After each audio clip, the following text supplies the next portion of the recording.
Well, our new differential came for the 8-ball project today. This is out of a Bombardier Trackster ATV, and you can see our half shafts that we have custom made here.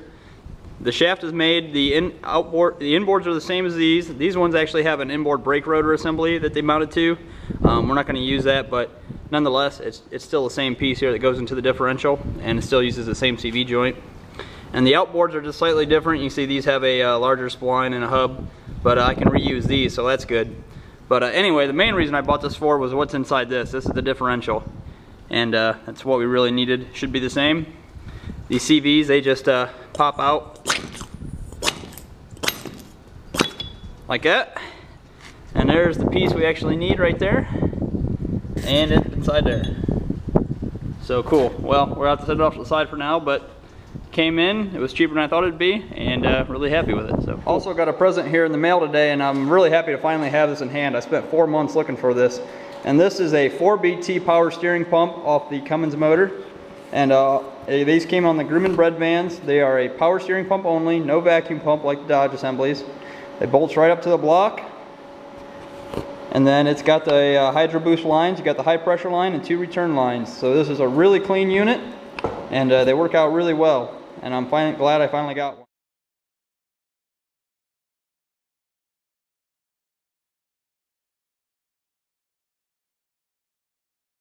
Well, we got our POR 15 done here in a few strategic areas, mostly on the bottom. And this thing truly looks like a brand new truck up underneath there. I'm really impressed with how it turned out. Still really happy with that POR 15 all the way around. Got everything coated on the bottom side, completely rust free. And I hit it on a few other key spots that I just wanted to make sure there was no rust. Some of these seams here were just a little bit. And then where I put my new rocker panels on here, I brushed it down in there. This stuff is self-leveling, so it'll kind of flow down in there, kind of fill that gap, make sure there's no rust in between. And did the floor pans too, because I had to sandblast those because they were starting to peel the paint. And I went ahead and did all the new metal. Make sure that's all good and sealed, and it flows good down in between the welds and everything, just to make sure it's 100% sealed. And then I also, this is probably one of the key spots, all up in here, all the way, and even up, you got to reach up in here, and on the back side of this, all up inside here is all POR 15. That's where it started rusting out before, so you can see it down in there now that everything is completely coated. It took a little bit of work to get done, but definitely well worth it. Coated all the way down in there where all the galleries are that rusted out before. And I went ahead and did most of the firewall too because it was going so well, and I really liked how it looked, and I know it's going to be a good finish. And we also got both gas tank brackets done here, as you can see. They look really nice, so we'll be able to throw the gas tank back in there, and once this cab's on there, once we run the brake lines, we'll be able to make this whole girl move.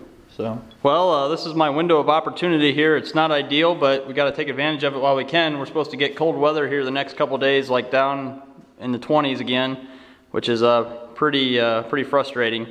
So we're gonna go ahead and spray it tonight. Went ahead and started masking off some of the areas here that I don't want paint. I know it's still gonna get everywhere, but like I say, not ideal. But I don't want surface rust getting to where we already did all the hard work. So we're gonna go ahead and spray it.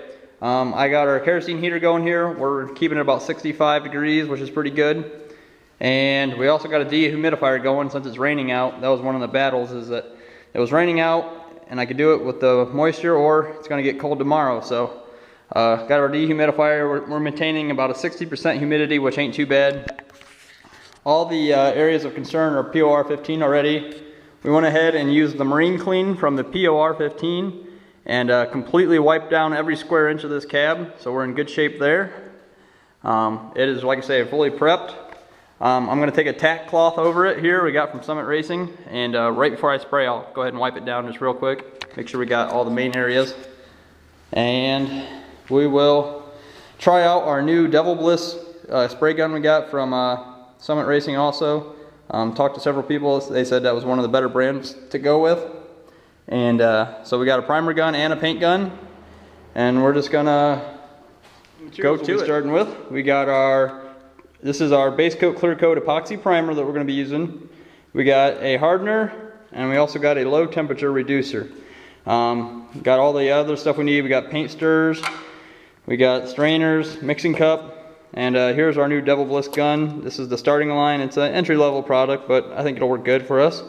Comes with the regulator, cup, strainer in there, and then we also got lacquer thinner for cleaning up and towels, and, well, most importantly, beer. Always good for a project. So we got it. We got it about 55% humidity in here, which is pretty good. We got it about 70 degrees. Metal I wish was a little bit warmer, but it's still holding pretty steady. And we got our practice fender here. So we'll go ahead, we'll get mixing, and I'm going to be using a respirator, and then I just use a simple ball cap and some safety glasses to try to keep the rust off, and then just long sleeves. So nothing fancy here. This ain't no professional paint job by any means, but it falls in line with the rest of the project, so we'll keep it going and we'll do the best we can. I think we've done pretty good here. And we got our tack cloth ready. We'll give it a quick wipe down and we'll start mixing. Well, here you have it. It's a finally painted cab. This primer sprayed awesome. This is the epoxy primer from Summit Racing. Couldn't ask for a better product and how it sprayed. The Devil Bliss gun also sprayed perfectly. I didn't even have to adjust any settings. You can see our test fender over there. We did a quick little spray. Looked great, so we moved right into the cab. I haven't found a single run or a single missed spot on this cab yet. Very happy with how it turned out. The coverage was great. Could have used a little bit better spraying conditions as far as the weather goes. I had to keep the heat on and our humidifier running, and didn't have too much ventilation, which I know is not good. You don't have to tell me that. But just really glad that I got it done. We're going to go ahead and start in on our body work here. We got some 80 grit sandpaper just to scuff the surface where we're going to have to apply Bondo.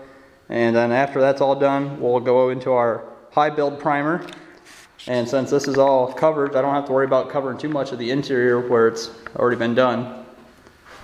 But we've successfully painted every square inch of this cab. So thanks for watching here, and stay tuned for the rest of this. And hopefully here, once this is painted, we'll set her up on there and start bolting the steering in and gas tanks on, and we'll get this thing ready to take a drive. I know I'm ready for it.